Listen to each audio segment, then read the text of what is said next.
La semana pasada habíamos visto a Jesús predicando en la sinagoga de su pueblo, que por cierto no le fue nada bien. Todo lo contrario, sus paisanos quisieron despeñarlo, quisieron matarlo. Hoy vemos que Jesús predica en otro sitio, es decir, Jesús no solamente se limita a predicar en los lugares de culto, en las sinagogas o en cualquier otro lugar religioso. Para Jesús cualquier lugar es bueno para anunciar la palabra de Dios. Hoy lo encontramos a la orilla del lago de Genesaret. Escuchemos el Evangelio. Estaba él a la orilla del lago Genesaret y la gente se agolpaba sobre él para oír la palabra de Dios cuando vio dos barcas que estaban a la orilla del lago. Los pescadores habían bajado de ellas y lavaban las redes. Subiendo a una de las barcas, que era de Simón, le rogó que se alejara un poco de tierra, y sentándose enseñaba desde la barca a la muchedumbre. Cuando acabó de hablar, dijo a Simón: «Boga mar adentro, y echad vuestras redes para pescar». Simón le respondió: «Maestro, hemos estado bregando toda la noche y no hemos pescado nada. Pero en tu palabra echaré las redes». Y haciéndolo así, pescaron gran cantidad de peces, de modo que las redes amenazaban romperse. Hicieron señas a los compañeros de la otra barca para que vinieran en su ayuda. Vinieron pues y llenaron tanto las dos barcas que casi se hundían. Al verlo, Simón Pedro cayó a las rodillas de Jesús diciendo: «Aléjate de mí, Señor, que soy un hombre pecador». Pues el asombro se había apoderado de él y de cuantos con él estaban, a causa de los peces que habían pescado. Y lo mismo de Santiago y Juan, hijos de Zebedeo, que eran compañeros de Simón. Jesús dijo a Simón: «No temas, desde ahora serás pescador de hombres». Llevaron a tierra las barcas y dejándolo todo, le siguieron. Inicia el Evangelio diciendo que Jesús se encontraba a las orillas del lago Genesaret. Y uno se pregunta: ¿y cuál es ese lago? Ese lago lo llamaban los hebreos Kineret, que significa lira, arpa, porque dicen que el lago tiene forma de arpa. Pero es el mismo que conocemos como el lago de Galilea o el lago de Tiberíades. También se le llama mar. Sabemos que no es mar, pero se le conoce también como el mar de Galilea o el mar de Tiberíades. De modo que no hay sino dos lagos que la gente le conoce como mar: el mar de Galilea y el mar Muerto. No hay más. Pero a este, repito, tiene varios nombres: Genesaret, Kineret, mar de Galilea o mar de Tiberíades, o lago, como la gente suele llamarlo. Bien, pues es importante no por su grandeza, porque este lago no es muy grande. Este lago relativamente es pequeño, tiene aproximadamente 12 kilómetros de ancho por 21 kilómetros de largo. Los que somos de Venezuela y tenemos el privilegio de tener el lago de Maracaibo, ese sí es un lago grande, creo que es el más grande de América Latina, y eso tiene más de 100 kilómetros de largo y más de 100 kilómetros de ancho. Ese es un lago. Este es un pequeño laguito. Pero es importante, no por su tamaño. ¿Por qué es importante? Porque la mayor parte de la vida de Jesús se desenvolvió, se desarrolló en esa área. Ahí tenemos a las orillas del lago de Galilea, tenemos ciudades que nosotros hemos escuchado cuando se proclama el Evangelio. Por ejemplo, Betsaida. Sabemos de Betsaida porque de allí era Pedro, Andrés, Santiago, Juan y Felipe. También conocemos Cafarnaúm, que se le conoce como la ciudad de Jesús, porque allí Jesús vivió. También conocemos a Magdala. ¿Por qué? Porque de allí era María Magdalena. También conocemos a Tiberíades. Tiberíades era la ciudad que Herodes, querer ganarse el afecto del gran emperador César Tiberio, le puso el nombre de Tiberíades a la ciudad. De tal manera que estas ciudades alrededor del lago de Galilea son muy mencionadas en la Biblia, y por eso es importante saber la ubicación de este lago, porque allí se va a desarrollar prácticamente la vida pública de Jesús. Jesús vivió en esa área 3 años. Pues bien, dice que Jesús se encontraba allí predicando a las orillas del lago y la gente se agolpaba. Se agolpaba quiere decir que la gente se apretujaba, tenían interés por escuchar la palabra de Dios. ¿Y por qué tenían interés? Porque eran palabras llenas de verdad, palabras llenas de vida, palabras que tocaban los corazones de las personas.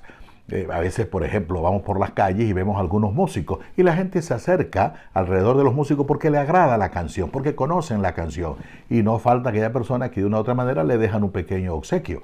Como también vemos otros músicos que están allí y la gente pasa de largo, no les hace caso, bien sea porque no les gusta la música o bien sea porque no conocen ese tipo de canción.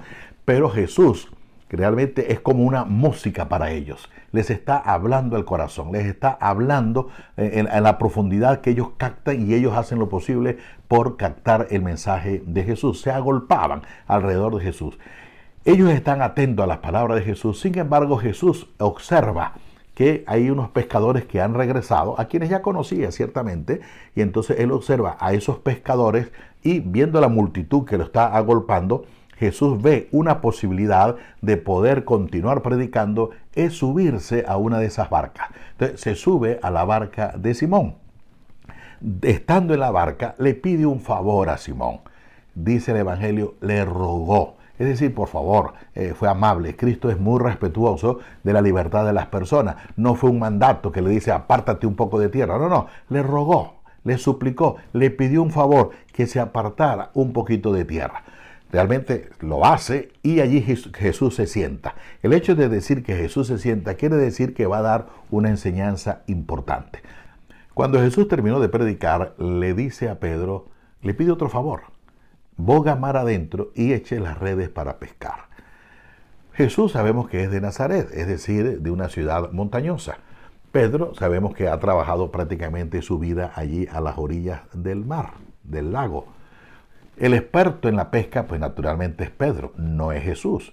Pedro podía haberle dicho, oye, tú no sabes nada de pesca, tú sabrás de sembradíos, tú sabrás de montañas, pero podía haberle dicho eso. Es decir, me vienes tú a enseñar a mí, que soy un hombre que conozco bien el arte del pescar. ¿Por qué? Porque generalmente los pescadores pescan de noche, y Jesús lo está invitando en pleno día, al mediodía, donde el sol está fuerte y donde los peces generalmente se van a las profundidades. Pedro podía haberse sentido ridiculizado por sus compañeros, es decir, este va a pescar a esta hora. Sin embargo, Pedro se arriesga a hacer la burla de sus compañeros. ¿Por qué? Porque él, y muy bien lo dice, Señor, hemos bregado toda la noche y no hemos pescado nada, pero en tu palabra, en tu nombre, lo voy a hacer. ¿Qué quiere decir eso? La confianza plena que tiene Pedro en Jesús. Se fió, se confió de Jesús. Aquí vale mucho más lo que es la fe, lo que es la credibilidad en la palabra de Dios, la confianza, que la propia experiencia. Aquí vemos cómo la fe es mucho más fuerte, cómo la palabra de Dios es mucho más poderosa que la propia experiencia que podamos tener. Pedro echa las redes. Y es allí donde se produce una pesca extraordinaria, hasta el punto que tuvieron que llamar a los de la otra barca que vinieran a ayudarle, porque las redes amenazaban con romper la barca. Pedro, al ver esta actitud, se siente mal y se arrodilla, se tira de rodillas a los pies de Jesús, diciéndole, apártate de mí, que soy un pobre pecador. Una de las cosas primordiales en el apostolado, en la llamada, en la misión, es reconocerse pecador. Si tú reconoces como Pedro, soy un pecador, el Señor inmediatamente lo perdona. Más adelante dice que le dijo, no temas, como quien dice, no te preocupes, ya sí eres pecador naturalmente, pero no temas. Ese no temas es como decirle, yo te perdono, ya no mires hacia atrás. Lo importante es lo que vas a hacer de ahora en adelante. Es por eso que le dice, que Jesús le dijo, desde este mismo instante, desde ahora serás pescador de hombres. ¿Y qué es pescar hombres? Es sacar al hombre de la bajeza, de las profundidades en las cuales se encuentra. Hay muchos que están en las profundidades del odio, del rencor, del remordimiento, de las pasiones, de tanto desorden moral en su vida. Sacarlo, rescatarlo para darles vida. Eso es pescar hombres. ¿Cómo vamos a pescar esos hombres? Con la red. ¿Y cuál es la red? La palabra de Dios. Por eso la red que salva a la humanidad es la palabra de Dios. Los discípulos de Jesús han continuado a seguir ejercitando lo que hacían. Pero después de haber encontrado a Cristo, ya no son los mismos, ya son otros. Cristo no te pide que tú cambies de trabajo, no, sino que sea distinto en tu trabajo. No te pide que tú cambies de lo que estás haciendo, hazlo, pero que sea distinto. Que sea con ese propósito de evangelizar con tu manera y con tu forma de ser. Pues bien, que el Señor nos dé la gracia de ser verdaderos discípulos, apóstoles, que podamos tirar las redes siempre para salvar y recuperar a tantos que están perdidos. Que Dios y la Virgen te bendigan, en el nombre del Padre, del Hijo y del Espíritu Santo. Amén. Que tengas una feliz semana.